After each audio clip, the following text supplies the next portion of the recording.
इस मुल्क की मिट्टी में हमारा भी खून पसीना शामिल है। हमसे इतनी भी क्या नफरत, रिश्तों की ये नाजुक डोरें तोड़ी थोड़ी जाती हैं, अपनी आंखें दुखती हो तो फोड़ी थोड़ी जाती हैं। वो जहर देता तो सबकी नजर में आ जाता, सो ये किया कि हमें वक्त पर दवाएं न दी। ये आंखें छीनती है और चश्मे दान करती है। वो अब तिजारती पहलू निकाल लेता है, मैं कुछ कहूं तो तराजू निकाल लेता है। मैं इसलिए भी तेरे फन की कद्र करता हूं तो झूठ बोल के आंसू निकाल लेता है। जिस्म मिट जाने से इंसान नहीं मर जाते, धड़कने रुकने से अरमान नहीं मर जाते, सांसें थम जाने से ऐलान नहीं मर जाते। जिस्म की मौत कोई मौत नहीं होती है। वो जो महाराष्ट्र में लोकसभा और विधानसभा के बीच में 40 लाख मतदाता बढ़ाए गए थे, अरे उन्हीं के लिए मनरेगा का थोड़ा सा बजट बढ़ा देते। क्या उसमें मनरेगा का एक भी मजदूर नहीं था 40 लाख लोगों में? सारे के सारे 12 लाख की छूट वाले से आगे के लोग थे। सभापति महोदय, कल जब वित्त मंत्री जी देश की संसद में भाषण दे रही थी तो वहां मुंबई में कोई गरीब इंसान जब अपनी जेब टटोल करके अपनी मोटरसाइकिल में 1 लीटर पेट्रोल भरवा रहा था तो उस पेट्रोल की कीमत थी 103 रुपया प्रति लीटर। आखिर इतना महंगा पेट्रोल डीजल खरीद के कौन संतुष्ट हो रहा है? इस देश के गरीब लोग या फिर सरकार के चहेते धन्ना सेठ? सभापति महोदय, वित्त मंत्री जी इस बजट को मध्यम वर्ग को संतुष्ट करने वाला बजट बता रही हैं। अरे मैडम, हम आप यहां पर बैठे रहते हैं और वहां बाहर इसी दिल्ली में 1 लीटर दूध, चाहे वो अमूल का हो या फिर मदर डेयरी का हो, उसकी कीमत 73 रुपए लीटर है। इतना महंगा बेच करके कौन संतुष्ट हो रहा है, गरीब जनता या आपके धन्ना सेठ दोस्त? सभापति महोदय, इस सरकार का बाजार और महंगाई पर कोई नियंत्रण नहीं रह गया है। चाहे देश में लहसुन 400 रुपए किलो बिक जाए, टमाटर 100 रुपए किलो बिक जाए, प्याज का दाम सुनकर आंखों में आंसू आ जाए, लेकिन वित्त मंत्री महोदया बजट में महंगाई का मां भी नहीं बोलती हैं। बच्चों की किताब और पेंसिल तक पर टैक्स लगाने वाले सरकार से मैं पूछना चाहता हूं कि आप मध्यम वर्ग का हितैषी बताते हैं खुद को, तो शर्म नहीं आती है? खुद को धार्मिक कहने वाली सरकार भगवान श्री कृष्ण के प्रिय खाद्य पदार्थों दही और मक्खन तक पर जीएसटी लगाती है और बात करती है मध्यम वर्ग की हिमायती होने की। जिंदा रहते हुए जनता से हर चीज पर टैक्स वसूलने वाली यह सरकार कम से कम मरने पर तो लोगों को बख्श देती, लेकिन नहीं, वहां भी लूटना है। अंतिम संस्कार के सामान, अगरबत्ती, धूप बत्ती, केवड़ा जल, चंदन पाउडर, जौ, बताशा, काला तिल, पंचरत्न, कपूर और कफन तक पर टैक्स लेने वाली यह सरकार किस मुंह से खुद को मध्यम वर्ग का हितैषी बताती है? कौन सी संतुष्टि, किसकी संतुष्टि? कदम कदम पर टैक्स देकर लूटने वाली जनता की, या फिर जनता से टैक्स वसूल करके धन्ना सेठों का खजाना भरने वाली सरकार की? किसकी संतुष्टि? सभापति महोदय, 18 अगस्त 2015 आरा का बिहार का ऐतिहासिक मैदान, सजा हुआ मंच, हजारों की भीड़ और सामने खड़े हुए देश के प्रधानमंत्री का भाषण। बिहार के भाइयों बहनों, आज मैं बिहार के लिए पैकेज की घोषणा कर रहा हूं। 50,000 करोड़ कर दूं कि ज्यादा कर दूं? अखिलेश भाई, 60,000 करोड़ कर दूं कि ज्यादा कर दूं? 70,000 करोड़ कर दूं कि ज्यादा कर दूं? 80,000 करोड़ कर दूं कि ज्यादा कर दूं? चलो, मैं बिहार को 1.25 लाख करोड़ का पैकेज दे रहा हूं। 10 साल हो गए सभापति महोदय, वही ढाक के 3 पात। बिहार आज भी विकास की बाट जो हो रहा है। भाषण आज भी प्रधानमंत्री जी के यूट्यूब चैनल पर सुना जा सकता है। जो झूठ बोल के करता है मुतमईन सबको, वो झूठ बोल के खुद मुतमईन नहीं होता। सभापति महोदय, ये तो राहुल जी का असर है। कौन सा शब्द सर, कौन सा शब्द? झूठ। ठीक है सर, मिथ्या बोल करके, जो मिथ्या बोल के करता है मुतमईन सबको, वो मिथ्या बोल के खुद मुतमईन नहीं होता। ये राहुल जी का असर है। जो मखाना बोर्ड की घोषणा हुई, अखिलेश जी आपको याद होगा, भारत जोड़ो न्याय यात्रा में 30 जनवरी 2024 को बिहार के रंगभूमि मैदान में राहुल गांधी जी का पूर्णिया में भाषण था और उसमें मखाना को लेकर उन्होंने आवाज उठाई थी। यह उनका असर है कि आपको मखाना बोर्ड बनाना पड़ा, वरना तो आप मैखाना बोर्ड बनाने वाले लोग हैं। सभापति महोदय, बिहार को झूठे पैकेज और चुनावी दिलासे देना बंद करिए। आज भी जब कोसी में बाढ़ आती है तो पूरा सीमांचल बर्बाद हो जाता है। मैंने उस तबाही को अपनी आंखों से देखा है। 2016-17 की बाढ़ में अपने इन्हीं हाथों से राहत सामग्री बांटी है मैंने। अगर सच में बिहार के लिए कुछ करना चाहते हैं तो बिहार को बाढ़ से बचाने का प्रबंध करिए। पूर्णिया एयरपोर्ट 10 साल से बाट जो रहा है, घोषणा 2014 में हुई, बन के आज तक तैयार नहीं हुआ। अलीगढ़ मुस्लिम विश्वविद्यालय का किशनगंज सेंटर बजट के अभाव में दम तोड़ता जा रहा है। मैंने पिछले बजट सत्र में भी आवाज उठाई थी, आज फिर वित्त मंत्री जी से अनुरोध करना चाहता हूं दामन फैला करके कि अलीगढ़ मुस्लिम विश्वविद्यालय का किशनगंज सेंटर बन जाने दीजिए। आखिर कौन सी नफरत है? ये मुल्क हमारा भी है, इस मुल्क की मिट्टी में हमारा भी खून पसीना शामिल है।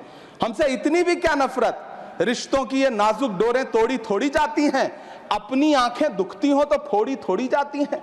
सभापति महोदय, अल्पसंख्यक मंत्रालय का बजट काटकर मौलाना आजाद नेशनल फेलोशिप बंद कर देना, प्री मैट्रिक स्कॉलरशिप बंद कर देना, नई मंजिल योजना बंद करना, धरोहर योजना बंद करना।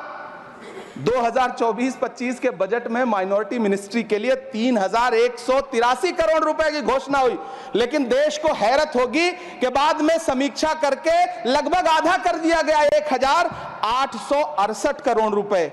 मुझे सरकार से पूछना है कि कौन संतुष्ट हुआ? इस देश का अल्पसंख्यक संतुष्ट हुआ है या आप संतुष्ट हुए? किसका संतुष्टिकरण? सभापति महोदय, मैं प्रधानमंत्री जी से कहना चाहता हूं कि आप ही ने 1 मार्च 2018 को किंग अब्दुल्ला को, जॉर्डन के किंग अब्दुल्ला को मेहमान बना करके इसी दिल्ली में एक कॉन्फ्रेंस में कहा था कि मैं मुसलमानों के एक हाथ में कंप्यूटर और दूसरे हाथ में कुरान देना चाहता हूं।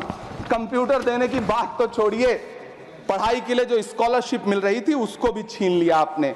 किसको संतुष्ट करने के लिए? हम समझते हैं इस साजिश को। आप माइनॉरिटी मिनिस्ट्री का बजट काटते काटते एक दिन मिनिस्ट्री को ही बंद कर देना चाहते हैं। वो जहर देता तो सबकी नजर में आ जाता, सो ये किया कि हमें वक्त पर दवाएं न दी।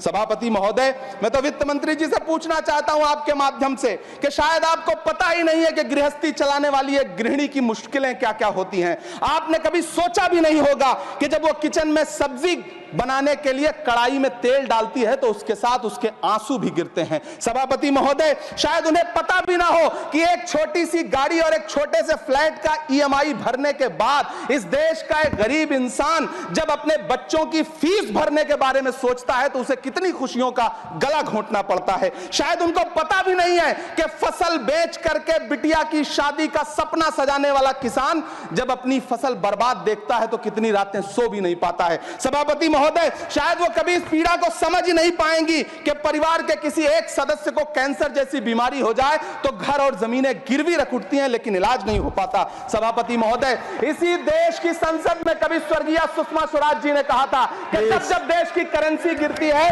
तब देश की प्रतिष्ठा गिरती है। एक तरफ कोलंबिया जैसा छोटा सा देश और उसके प्रधानमंत्री गुस्तावो पेत्रो खड़े हैं जो कोलंबिया के नागरिकों को हथकड़ी लगाकर लाने वाले जहाज को अमेरिका बैरंग वापस लौटा दे रहे हैं, और दूसरी तरफ हमारे प्रधानमंत्री जी खड़े हैं जो बेड़ी और हथकड़ी लगा करके लाए गए बेटों के अपमान पर एक शब्द नहीं बोल रहे। सभापति महोदय, मैं इतिहास के पन्ने पलट रहा हूं, मुझे 2 किरदार याद आ रहे हैं। एक तरफ निक्सन के 7वें बेड़े की धमकियों के सामने लोहे की तरह अडिग इंदिरा गांधी खड़ी हैं, तो दूसरी तरफ खुद ही नमस्ते ट्रंप का नारा लगाते हुए प्रधानमंत्री जी खड़े हैं। मेरे कानों में सुषमा स्वराज जी की आवाज गूंज रही है।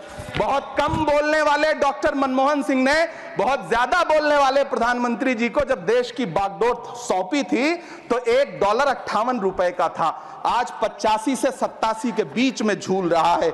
इन दिनों रुपए की अहमियत गिरती है तो न तो देश की प्रतिष्ठा गिरती है, ना प्रधानमंत्री की गरिमा।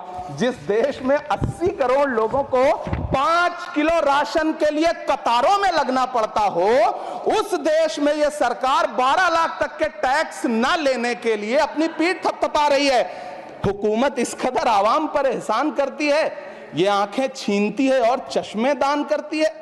सभापति महोदय, महाराष्ट्र का भिवंडी हो, मालेगांव हो, इचल करंजी हो, यूपी का बनारस हो, मुआयमा हो, मुबारकपुर हो, रांची का छोटा नागपुर हो, बिहार का भागलपुर हो, हर जगह बुनकरों की उम्मीदें तोड़ रही हैं, लेकिन इस सरकार के पास उनके लिए कुछ भी नहीं है। मुरादाबाद का पीतल उद्योग, कानपुर का चमड़ा उद्योग, सहारनपुर का लकड़ी उद्योग, फिरोजाबाद का चूड़ी उद्योग, अलीगढ़ का ताला उद्योग, सब सरकारी प्लानिंग से तबाह हो रहे हैं।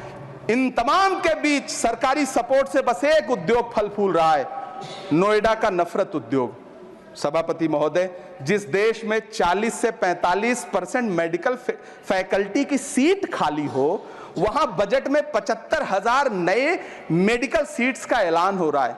सरकार बहादुर, कम से कम इस देश के पढ़े लिखे युवाओं को तो मूर्ख समझना बंद करिए। वो अब तिजारती पहलू निकाल लेता है। पहले 7500 मेडिकल सीट्स बाद में बनाइएगा, पहले जो एम्स में 2161 पद खाली पड़े हैं उनको तो भर दीजिए। वो अब तिजारती पहलू निकाल लेता है। मैं कुछ कहूं तो तराजू निकाल लेता है। मैं इसलिए भी तेरे फन की कद्र करता हूं तो झूठ बोल के आंसू निकाल लेता है। सभापति महोदय, फिर झूठ आया है, मैं उसे मिथ्या कर दे रहा हूं। शायरी में बार बार आ जाता है, क्या करूं महोदय। काश ये बजट, सभापति महोदय, वो एक शब्द मैं मिथ्या कर दे रहा हूं सर, वो एक शब्द को हटा दीजिए। ध्यान रखें, ऐसे जो भी शब्द होंगे आपके भाषण में सभापति महोदय, काश ये बजट बीपीएससी के पेपर लीक की शिकायत करने वाले नौजवानों पर बरसती हुई पुलिस के लाठियों पे, जख्मों पर मरहम लगा पाता। सभापति महोदय, पिछले 80 दिन से 70 साल का एक बुजुर्ग एमएसपी की लीगल गारंटी मांगता हुआ आमरण अनशन पे बैठा हुआ है। काश ये बजट किसान नेता जगजीत डल्लेवाल की टूटती हुई सांसों की पीड़ा सुन पाता। काश ये बजट प्रतियोगी परीक्षाओं की तैयारी के लिए दिल्ली, कोटा, पटना, अहमदाबाद जैसे शहरों में, इलाहाबाद जैसे शहरों में किताबों के साथ गल रहे युवाओं के सपनों को जिंदगी दे पाता।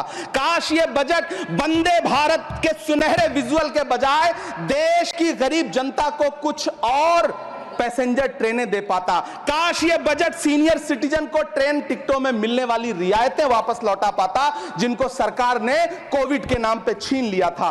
काश ये बजट किसानों की राह में कीले नहीं बल्कि कालीन बिछाने वाला बन पाता।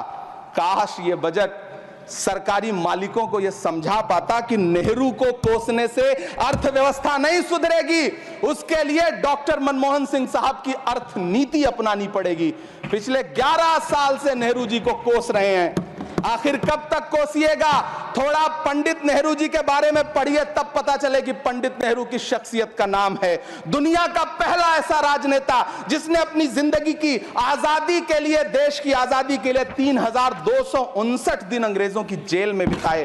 पंडित नेहरू एक ऐसे महान शख्स जिनके पिता पंडित मोतीलाल नेहरू, जिनकी बहन विजय लक्ष्मी पंडित, जिनके बहनोई पंडित रंजीत सीताराम, जिनकी बेटी इंदिरा गांधी, जिनके दामाद फिरोज गांधी, सब ने अंग्रेजों से लड़ते हुए स्वतंत्रता आंदोलन में जेल काटी। आप किस मुंह से उनकी लकीर छोटी करने की बात करते हैं?